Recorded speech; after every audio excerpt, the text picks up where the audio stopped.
Hi guys, today I'm making some kind of spaghetti meatball.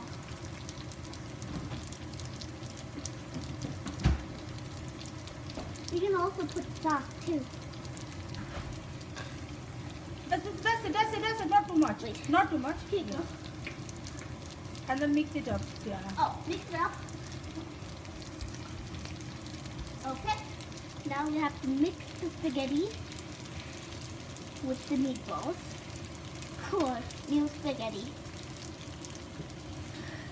Spaghetti with meatballs tastes good. And here is the shape. Hello. Woo!